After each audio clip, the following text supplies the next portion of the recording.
आदाब, मैं हूं अरबाज अहमद। आप देख रहे हैं अधूरे ख्वाब। आज के इस खास प्रोग्राम में हमारी टीम पहुंची है खोनागोरी। कहने को तो खोनागोरी जयपुर में ही बसा है, लेकिन इस गांव की उम्र जयपुर से भी पुरानी है। वक्त के साथ साथ जयपुर तो आगे निकल गया, लेकिन खोनागोरी आज भी वहीं थमा हुआ है। विकास के नाम पर अगर देखा जाए तो खोनागोरी में कुछ भी नहीं है। यहाँ पर अकलियत बुनियादी जरूरतों के मामले में बहुत सी परेशानियों से जूझ रही है। आइए आपको लिए चलते हैं खोनागोरी और दिखाते हैं यहाँ पर क्या है अकलियत के अधूरे ख्वाब।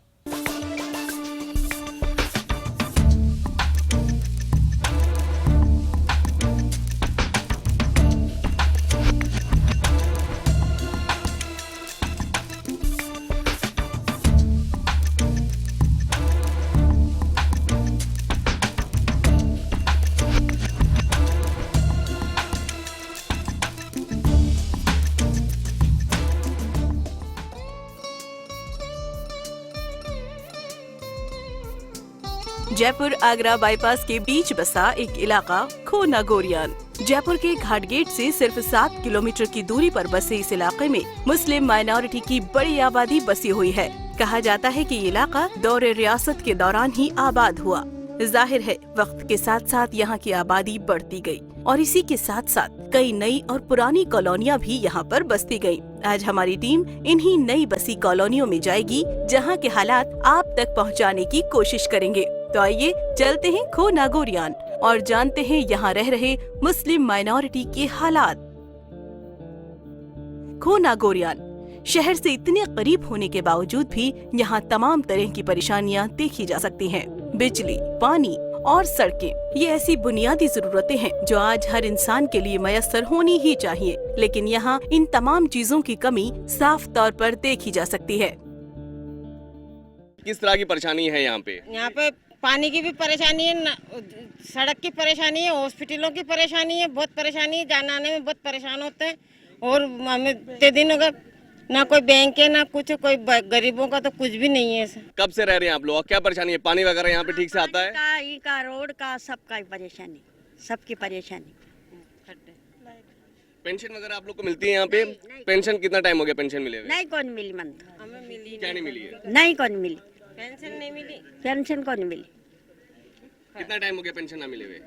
मैंने क्या ठीक माना मार मिल रही, महीने बीत गए, साल बीत गए, साल आई गुजरे, साल आई गुजर गई, पर कौन मिली मन। पानी की भी दिक्कत है और बात की दिक्कत हो रही है, सड़क की भी, आने जाने की, बरसात में चिकनी मट्टी रहे तो फिसलने की, सब बात की दिक्कत है ना। करीब 20 किलोमीटर के दायरे में ये अगर राउंड लगाएंगे तो 15-20 किलोमीटर के दायरे में ये हमारा बसा हुआ खोनागोरियान। तो इसमें ना तो कहीं रोड है, ना कोई सही ढंग का सरकारी हॉस्पिटल है, ना कहीं जो है रोडें हैं। ये जयपुर शहर से मात्र 3 किलोमीटर दूर पड़ता है। आज भी बैकवर्ड एरिया जो आउटर एरिया के नाम से इसको विकसित कर रखा है। इसमें विकास की कोई भी, आज तक विकास के कोई भी कार्य नहीं किए गए हैं। इसमें ना तो इस वार्ड में ना तो सड़कें हैं, ना पानी की कोई व्यवस्था है, ना रोड लाइट की है, ना कोई सफाई की व्यवस्थाएं हैं।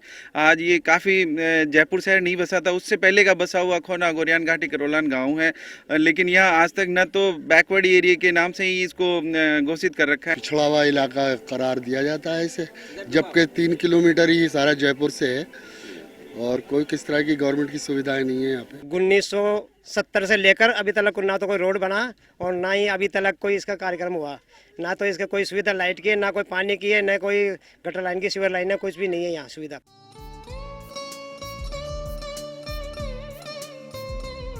आइए सबसे पहले बात कर लेते हैं यहाँ पर पीने के पानी की। खोनागोरियान में पानी की दिक्कत बहुत पहले से ही गंभीर रही है और जैसे जैसे यहाँ पर कॉलोनियों की तादाद बढ़ती गई और साथ में जिस तरह से आबादी में भी इजाफा होता गया, उस हिसाब से यहाँ पानी की सप्लाई नहीं बढ़ाई गई। शायद यही वजह है कि आज यहाँ पानी के लिए हाहाकार मचा हुआ है। मेन रोड से किनारे पर बनी ये पानी की टंकी इस पूरे इलाके में देखने के लिए ही रह गई है। इससे इनको पानी नसीब नहीं होता। लोगों का कहना है कि यहाँ लगी इस टंकी से इनकी कॉलोनी की बजाय आगरा रोड पर बसी बस्तियों को पानी दिया जा रहा है। पानी यहाँ पे सप्लाई आता है, यहाँ पे यार टैंकर आता है, कैसे पानी यहाँ पे आप लोग को मिल पाता है? यहाँ टैंकर भी आता है पानी का। कभी मोल मंगाते हैं हम, 500 रुपए लेते हैं पानी के लिए, कभी 300 ले लेते हैं, कभी 500 लेते हैं टैंकर का। कभी आता नहीं तो परेशान हो जाते हैं, नहाने धोने को भी परेशानी हो जाती है बहुत ज़्यादा। काफ़ी हालात बिगड़े हैं। सबसे बड़ा प्रॉब्लम तो पानी की है। पानी के लिए बहुत त्राई मस्ती है यहाँ पे। गर्मियों में तो ये समझ लो कि बहुत ही ज़्यादा हालात ख़राब रहते हैं। अभी भी 4 दिन में 5 दिन में एक टैंक डलता है, उसी को पीते हैं, उसी को नहाने धोने में काम लिया जाता है, उसी से सारे काम करते हैं। खोना गोरियान के नाम से टंकी बन गई, तैयार हो गई, पाइपलाइन आई, पूरी पाइपलाइन आगरा रोड पे चली गई है। यहाँ से 3-4 किलोमीटर दूर जाके वहाँ पे पानी सप्लाई के पूरे तैयारी कर चुके हैं। उद्घाटन भी हो रहा था, लेकिन उद्घाटन को रोका गया है। बड़ी ऑब्जेक्शन हुआ जब जाके। और हमारे जो है टंकी के नीचे के जो गाँव है, यहाँ वो हो रहा है दिया तले अंधेरा। जो टंकी के नीचे के गाँव है जहाँ पानी मिलना चाहिए वहाँ पानी नहीं मिल रहा है। और जब भी जाते हैं पानी के लिए मेन चीज़ पानी है, और पानी के लिए हम लोग जो है बहुत परेशान है। पूरे पब्लिक, पूरी जनता जो है पानी के लिए बहुत परेशान है। पानी टंकी बनने के बाद में भी गोनेर रोड, आगरा रोड पे तो लाइनें डाली, इधर खोना गोरियान में लाइनें डाली नहीं गई। यहाँ लोगों को गुमराह किया। पहले तो कि साहब उधर पहले डल जाए, उसके बाद इधर भी डालेंगे। अब ये कहने लग गए कि साहब इस एरिया के लिए तो पानी की टंकी अलग से बनी जाए। पानी की समस्या बहुत ज़्यादा है यहाँ पे। ये 3-4 रोज़ में एक टैंकर आता है, और एक टैंकर के लिए भी ये डानी है। 2-4-5-6 घर है, वो घर पीता है पानी।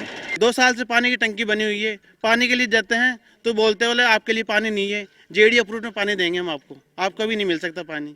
इसके लिए हमने बहुत आंदोलन भी किया, हमें कुछ फायदा नहीं मिला हमारे लिए भी। खोना गोरियान में पंप हाउस का वो बनाया है इन्होंने, लेकिन यहाँ इस खोना गोरियान घाटी करोलान को छोड़ के यहाँ से मात्र 5 किलोमीटर आगे जाके लाइनें बिछा दी गई हैं। लेकिन गांव के सारे जो खोना गोरियान के सब एकजुट होके सरकार की तरफ, अपनी खोना गोरियान की तरफ ध्यान आकर्षित किया। इन्होंने ध्यान आकर्षित करने के बावजूद हमने धरना प्रदर्शन किए। धरना प्रदर्शन करने के बाद में सरकार ने 68 करोड़ की DPR बना दी है। प्रोग्राम में फिलहाल वक्त तो चला है एक ब्रेक का। ब्रेक के बाद हाजिर होंगे तो बात करेंगे खोनागोरी के अंदर बुनियादी जरूरत और जमीनी हालात के बारे में। लेते हैं एक छोटा सा ब्रेक और जल्दी ही हाजिर होते हैं इस ब्रेक के बाद।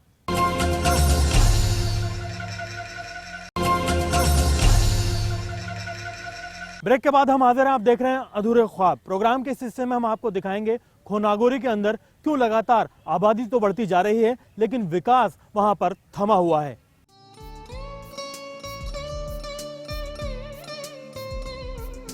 वहीं यहाँ सड़कों के हालात भी बद से बदतर ही हैं। मेन रोड से बस्ती की जानिब जाती तमाम ही सड़कें तकरीबन टूटी पड़ी हैं। साथ ही ज्यादातर सड़कें तो यहाँ पर बनाई ही नहीं गई हैं। सड़कें नहीं होने की वजह से आने जाने में भी काफी दिक्कतों का सामना करना पड़ता है यहाँ की आम आवाम को। सोसाइटी पट्टों पर बनी इन कॉलोनियों में आखिर सरकार और प्रशासन ध्यान दे भी क्यों? लेकिन ये भी हकीकत है कि उन कॉलोनियों के हालात भी यहाँ पर बिल्कुल ऐसे ही हैं जो कॉलोनियाँ जयपुर विकास प्राधिकरण द्वारा अप्रूव्ड हैं। रोड के लिए जाएं तो रोड बहुत बुरा। हम यहाँ बारिश के अंदर ना पैदल जा सकते हैं ना गाड़ी लेके जा सकते हैं। बहुत बुरा हाल है हमारे यहाँ का।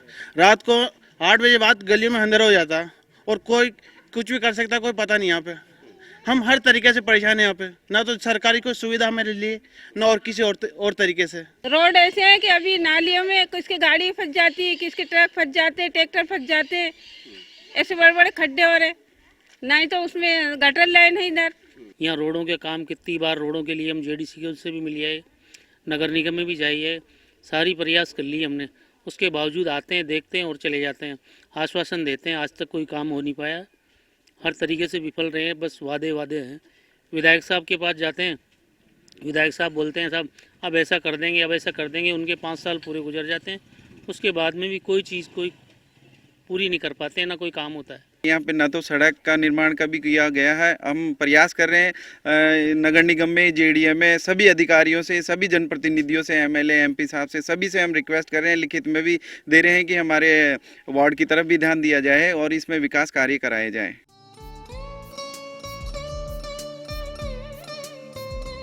यहाँ नालों की भी अपनी अलग ही समस्या है। शहर भर से घूम कर आते इस नाले की हकीकत भी आप देख लीजिए। ये नाला थोड़ी दूर तो नाले की शक्ल में ही दिखाई देता है, लेकिन बस्ती में आकर ये सड़क पर ही एक बदनुमा शक्ल इख्तियार कर लेता है। आमतौर पर इस नाले से कोई खास परेशानी तो नजर नहीं आती, लेकिन जब वक्त बारिश का होता है तो मामला बदल जाता है। ये नाला नदी में तब्दील हो जाता है, जिससे हर साल लोगों को जान और माल का भारी नुकसान उठाना पड़ता है, जिसका खमियाजा साल भर नहीं चुकाया जा सकता।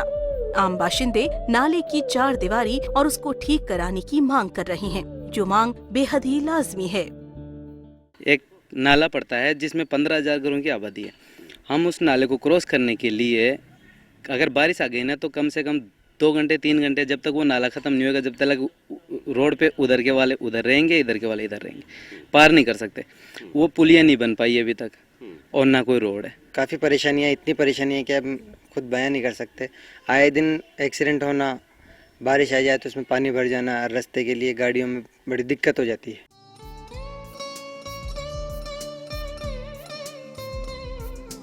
खो नागोरियान में स्वास्थ्य सेवाओं की भी बेहद कमी है। इतनी बड़ी आबादी के बीच कोई एक ढंग का अस्पताल भी मयस्सर नहीं है यहाँ, जबकि आए दिन यहाँ पर दुर्घटनाएं तो घटती ही रहती हैं। साथ ही जयपुर सड़क दुर्घटनाओं का ग्राफ तो यहाँ पर सबसे ज्यादा है। इन सब के बावजूद यहाँ कोई अस्पताल नहीं बनाया जाता। हालांकि बस्ती में एक PHC और एक कम्युनिटी हेल्थ सेंटर मौजूद है, जिसके जरिए लोगों को स्वास्थ्य सेवाएं दी जा रही हैं। लेकिन इनकी हालत भी आप देख लीजिए। इस स्वास्थ्य केंद्र को देखकर आपको जरूर यहाँ पर मौजूद स्वास्थ्य सुविधाओं का पता चल जाएगा और यहाँ की स्वास्थ्य विभाग कितना सक्रिय है, इसका अंदाजा भी बआसानी लगाया जा सकता है। डॉक्टर कमी है, वो मतलब खून चेक, ब्लड चेक करते वो नहीं है। जांच वगैरह जांच वगैरह नहीं है, मशीनों से नहीं है, यहाँ पे कुछ भी नहीं है। रोज लड़ाई होती है हमेशा, बच्चे औरतें हैं, हमारा हैं, जैसे भी। यहाँ कोई हॉस्पिटल के लिए सुविधा नहीं। कोई भी अगर इमरजेंसी ऐसा केस हो जाए तो सीधा सिटी ही ले जाना पड़ेगा, जी यहाँ से लगभग 5-7 किलोमीटर दूरी पे है।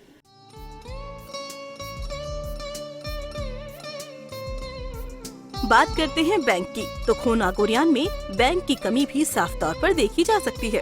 इस पूरी बस्ती में एक भी बैंक नहीं है।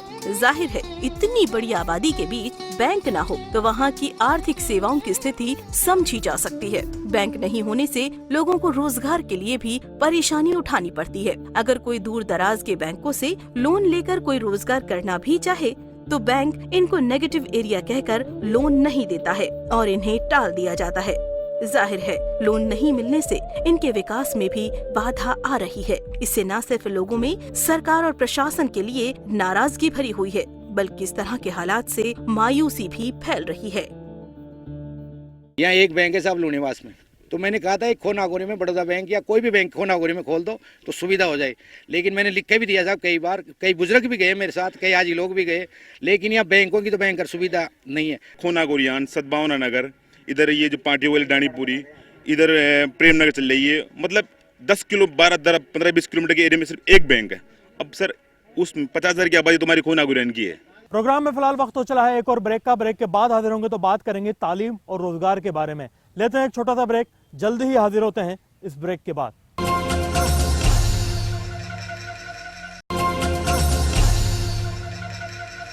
ब्रेक के बाद एक बार फिर हम हाजिर हैं। आप देख रहे हैं अधूरे ख्वाब। प्रोग्राम के इस हिस्से में हम आपको दिखाएंगे कि खो नागौरी के अंदर तालीम के क्या हालात हैं और रोजगार को लेकर के लोग कौन कौन सी चुनौतियों से जूझ रहे हैं।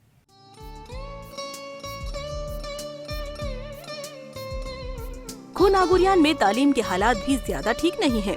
ये बात और है, ये पूरा इलाका शहर के करीब होने से ज्यादातर बच्चे शहर आकर अपनी तालीम पूरी कर रहे हैं। लेकिन ये वो चंद बच्चे हैं जिनके परिवार आर्थिक रूप से थोड़े ठीक हैं, पर एक बड़ा तबका जो कि गुर्बत में अपनी जिंदगी गुजर बसर कर रहा है, उनके सामने बच्चों की तालीम एक बड़ा मसला बना हुआ है। सब लड़कियां पढ़ना चाहती हैं, घर वाले पढ़ाना चाहते हैं, बट यहाँ पे सुविधा नहीं है। स्कूल कॉलेज सब दूर दूर है, अच्छे स्कूल्स नहीं है। पढ़ना चाहते हैं और घर वाले भी पढ़ाना चाहते हैं, लेकिन स्कूल और कॉलेज दूर है, इस वजह से सब मना करते हैं। तालीम के लिए कोई खास तौर से ध्यान नहीं दिया जा रहा, तवज्जो नहीं दी जा रही है।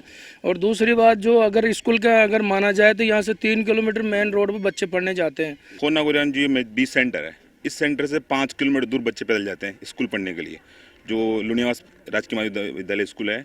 इसके अलावा बाहर यहीं से 5 किलोमीटर दूर एक स्कूल है, छोटे छोटे स्कूल है, वहाँ पे पढ़ाई के मामले में जीरो है। मतलब कोई एजुकेशन टीचर्स अवेलेबल नहीं हो पा रहे हैं, ना इधर हो पा रहे हैं ना इधर हो पा रहे हैं। बच्चे बहुत ज़्यादा परेशान है।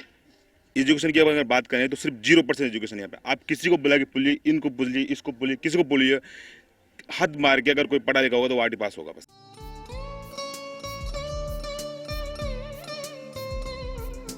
आइए आपको यहाँ की तालीम से भी रूबरू कराते हैं। हमारी टीम का एक प्राथमिक विद्यालय में जाना हुआ, जो विद्यालय मुस्लिम बस्ती के बीच टीन शेड में चल रहा है। यहाँ पढ़ने वाले बच्चे मुस्लिम अल्पसंख्यकों के हैं, जो किसी तरह तालीम हासिल कर रहे हैं। इस स्कूल में बच्चों की तालीम के लिए जहाँ 2 टीचर दिए गए हैं, तो वहीं सिर्फ 2 रूम ही हैं इस स्कूल के पास। 1 से 5वीं क्लास तक चलने वाले इस स्कूल में आखिर कैसे अपना मुस्तकबिल बेहतर कर पाएंगे ये बच्चे। गर्ल्स एजुकेशन के लिए यहाँ सबसे ज़्यादा ज़रूरत है, क्योंकि यहाँ जो माइनॉरिटी के लोग रहते हैं वो केवल मात्र 5वीं तक के आगे बच्चियों को प्राइवेट स्कूलों में नहीं भेजते। बच्चों को तो फिर भी वो प्राइवेट स्कूलों में लगा देते हैं, लेकिन बच्चियों को वो 5वीं के बाद आगे नहीं पढ़ाते हैं। और अगर ये 8वीं तक की हो जाए और गर्ल्स स्कूल हो जाए तो निसंदेह बच्चियाँ भी आगे पढ़ सकती हैं। यहाँ पर क्या है कि 5 क्लासें हैं तो 5 अध्यापक होने चाहिए, लेकिन यहाँ पहले 3 थे हम। एक अध्यापक जी का स्टाफिंग पैटर्न में स्थानांतरण हो गया, उसके बाद केवल यहाँ हम 2 रहे हैं। आज वो जो महिला हैं वो छुट्टी पर हैं, वो तो दिक्कत नहीं है, लेकिन दिक्कत ये है कि हम 2 आदमी हैं, बहुत सारा वर्क भी रहता है, कभी कोई छुट्टी पे भी चला जाता है तो सफ़र तो होता ही है।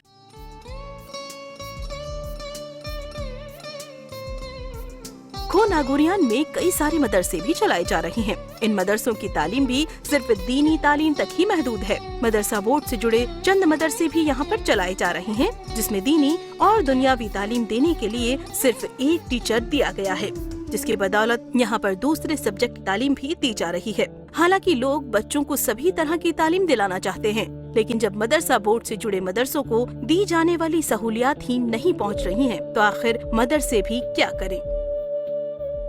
मदरसे तो तकरीबन 7 या 8 के करीब हैं, और जो है दुनियावी तालीम की तरफ रुख ज़्यादा है, और काफ़ी जो है हुदूद के अंदर माशाल्लाह जो है दुनियावी तालीम भी दी जा रही है, और दीनी तालीम से भी जो है रोशनास कराया जा रहा है। हमें अभी तक कुछ भी नहीं मिला है। हमने सिर्फ एक टीचर लिया था, सिर्फ एक टीचर ही आ रहा है, इसके जी हाँ, और हमारे कुछ नहीं है, नहीं मिला अभी तक। खो नागोरियान में रोजगार के हालात ज्यादा ठीक नहीं हैं। कुछ लोगों ने अपनी जमीनें बेचकर जरूर पैसा कमा लिया है, लेकिन एक बड़ा तबका आज भी मजदूर पेशा है। यहाँ के बाशिंदे मजदूरी करने शहर आते हैं, तो एक बड़ा नौजवान तबका टैक्सी ड्राइविंग जैसे पेशे से जुड़ गया है। जाहिर है सभी की माली हालत एक जैसी नहीं है, और वो अपने परिवार को बेहतर तरीके से चला सके या फिर अपने बच्चों की अच्छी परवरिश कर सके। लोगों के पास कोई रोज़गार नहीं है। यहाँ पे सिर्फ मजदूरी जैसे है कि मकान बिल्डिंग का काम है, मजदूरी करना है, तो ये वाला काम है। और वैसे ख़ास तौर से बिजनेस का कोई काम नहीं है। यहाँ हिसाब किताब है कि बस यही है कि अपने मजदूरी करके शाम को अपने घर लौट जाते हैं। सुबह 8 बजे तक, शाम को करीब 8 बजे अपने बच्चे अपने घर आ जाते हैं। रोजगार के तौर पे कुछ भी नहीं सर, यहाँ सिर्फ रोजगार के तौर पे औरतें साड़ियाँ लाती है, वो साड़ियाँ बनाती हैं। आदमी बेचारे बहुत दूर गाँव से आते हैं, सेंटिंग का काम करते हैं, मजदूरी करते हैं।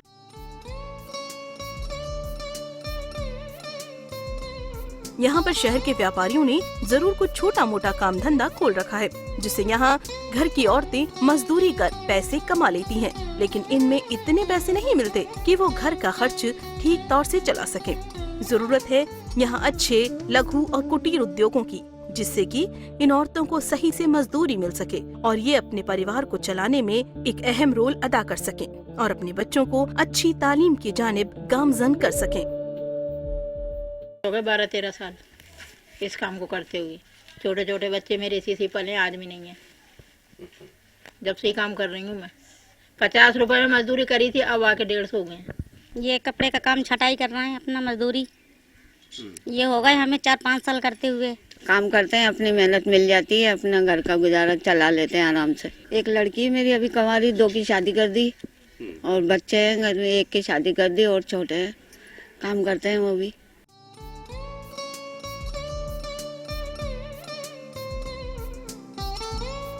इन तमाम हालात के बीच एक अच्छी बात यह है कि यहाँ कुछ निजी तंजीमें जागरूकता के साथ रोजगार और महिलाओं को आगे बढ़ाने के मकसद से काम कर रही हैं, जो कि महिलाओं और बच्चियों को सिलाई और कढ़ाई का हुनर सिखा रही हैं, ताकि ये महिलाएं समाज में अपना एक मकाम हासिल कर सकें और अपने घर और परिवार की जिम्मेदारियां भी बखूबी उठा सकें।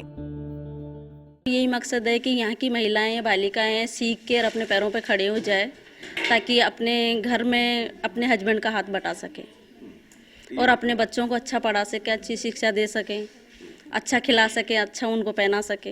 हमसे यही परेशानी है, घर वाले थोड़ा सा सपोर्ट नहीं देते उनको। हमारी तो पूरी कोशिश है भाई यहाँ ही चलता रहे।